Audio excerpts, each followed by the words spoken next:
think of this as a big giant gold mine. And those block eruptors are out there with a pick that's about this big, picking in the gold mine, looking for a nugget of gold.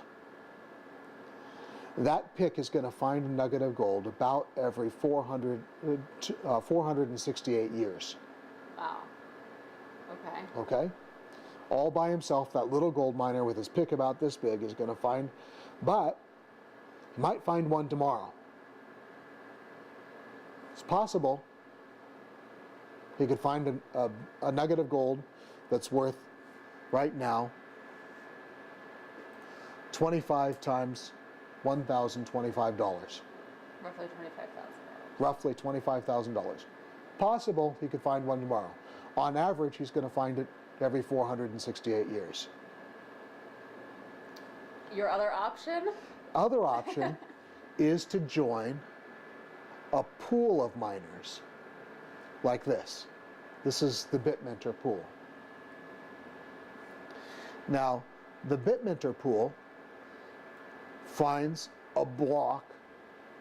Oh, they find about 10 or 12 blocks a day. Wow. Or about $250,000 worth of Bitcoins a day at this price. Divided between? Divided between thousands and thousands and thousands of people. Now, we have, compared to that little tiny guy that's mining at 2 gigahashes, we have approximately 169 gigahashes mining in this pool. So it's a pick about this big mining in this pool. Now, the biggest miner in this pool has 22.4 terahashes. That sounds huge. He has a pick that is the equivalent of a 22.5-story building. So that guy's making probably good money doing this. Out of the $250,000 a day that this pool gets. And he spent how much getting those terabytes? I'm gonna guess, and I don't know, that this guy probably spent $4 million, maybe. Now, when I say that this is slightly above going to the casino, in the time that I've been mining in the pool, I have seen this guy get 6 blocks. How much money is that? Right about $150,000. And so within an hour? No. How long? In the month. Oh, a month, okay. That I've seen him mining in this pool. So for his, I'm guessing, $3 million investment, if he had been mining out on his own, he might have gotten $150,000 back. Now, mining in this pool over the last month, he's probably made $500,000 worth of his $3 million back. So he's on his way to paying off. So he's on his way to paying back his investment. The reason that he's mining in the pool is to balance his variance. Over the long run, he might make his money back. But mining in the pool, he's balancing his variance.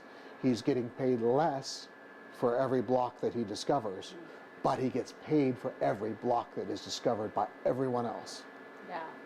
So that's interesting. You can see what everyone else is doing on it. Well, in this particular pool, in this particular one, we get to see what the top 50. You're the top 50. Are you guys in the top 50? We have, again, we have 173 gigahashes. Oh, and they're in the thousands. The top 50 guy has 1.2 thousand. So the top 50 guy is 100 times what we are. Is that 1.2 million calculations per second? 1.2 billion. Billion per second. Wow.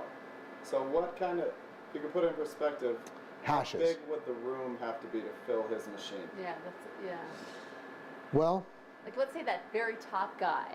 the mining rig behind you is 100 gigahashes.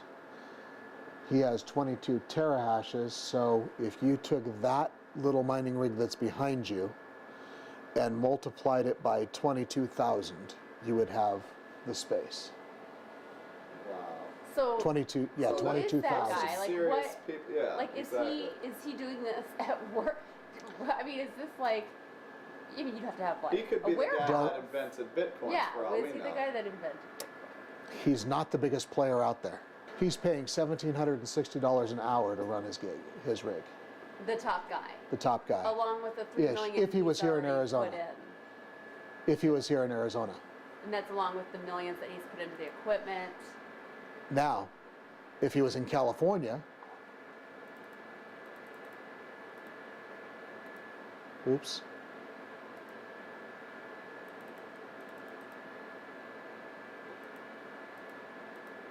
Oops. He'd be paying $2,860 an hour to run his mining rig. Ish. Almost $3,000 an hour to run his mining rig. I So can't- times 24 times 30, what's that a month?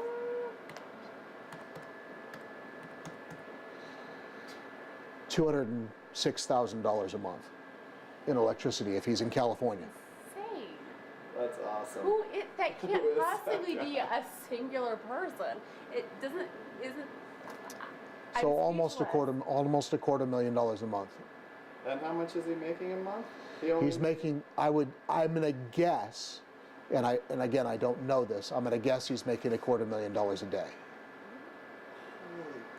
I'm just, Yeah, well, you have to. I'm just, Someone that I'm has guessing. $4 million to invest in something isn't going to be stupid and invest $4 million into something that he doesn't think he's going to make money back. and then he has internet bandwidth on top of that, but probably not a significant amount of money in internet, maybe $10,000 a day in internet bandwidth.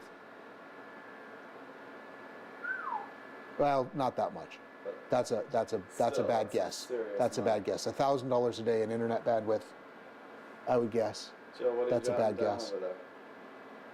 And numbers. Okay. I mean, and again, these are guesses.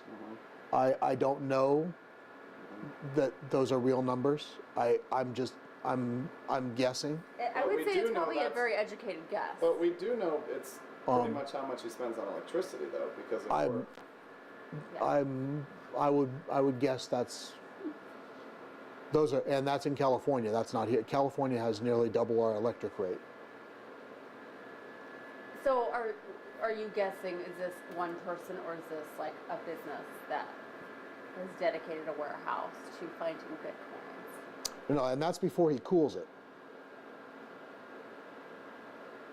You're not going to fit that in somebody's home. No. No. So it's in some. That's type of- I mean that's just power usage on the machine. That's before he turns on an air conditioner. So this guy has like a warehouse full of machines Yes. Yeah, oh yeah. to find bitcoins. Yeah. Yeah, and understand the amount of heat that these things generate is What else can you do with this equipment? Can you just no, mine it's bitcoins? no, it's a paperweight. As soon as these things exceed the amount of, as soon as these things stop producing the amount of Bitcoin that they pay for in power, they're paperweights. So that person has an awful lot of belief in the Bitcoin. As Bitcoin grows, so you have to have the capacity to allow Bitcoins to grow. So how much is the capacity? How many accounts can this happen? It is a ridiculous number. I don't even know how to say that number, but if you take, these are rough estimates, how many grains of sand there are on Earth. So there's a rough estimate, 2 to the power 80 grains of sand on Earth. So if you create the ability to have so many accounts for Bitcoin users and miners, then is that sufficient to allow Bitcoin to propagate over a period of time? Well, Satoshi Nakamoto, again, that's a pseudonym, and we don't know who this person is or what, if it's a committee or group or what have you. But the beauty was they went one step further. They said, let's not just fixate on just 2 to the 80 number of sand. Let's go even one step further. So if we said you had 1 Earth for every grain of sand there is on Earth out there. So another 2 to the 80 power. So if you added that up, it's 2 to the 160th power. A number just unimaginable. That many accounts are possible in this. So it gives you a sense of scaling of how big this can become. Part of the thing that's driving is people have this strange if you will, misunderstanding of what Bitcoin is and does, in that you hear this term that there's only 21 million of them to go around. And so let's get one as quickly as we can. But the beauty of Bitcoin and beauty of this is it has been set up that it will continuously keep releasing into the economy at slower and slower rates. So you had 21 million. Half of them got released in the first 4 years, so between 2009 and 2013. Another half of the remaining half, so another half of, 10,500,000 will get released next go round. Then another half of them will get released the following 4 years. So you're going to release it, it's a slow progression, and I think it'll last out well into the 21st century. So it's slowly propagating. So the beauty of it is actually using digital stamping and digital mechanisms to make sure it is a controlled release into the economy, which gives it a level of stability. Certainly scarcity is one thing that is going to drive the prices. And as with any currency, you have this notion of inflating, because as the economy grows and the currency is used more, you inject more of that currency in the economy, causing inflation. With Bitcoin, the worry is more of deflation. That is, what happens when you have limited supply of the currency. There's 2 mechanisms around that. One is you can divide up a Bitcoin down to the 8th decimal point. So there's many more than the 20 million. The other question people ask is, well, am I safe with this? And will this hold out over a period of time? And both of those questions sort of go away when you look at just the mechanisms that are holding Bitcoin together in some way.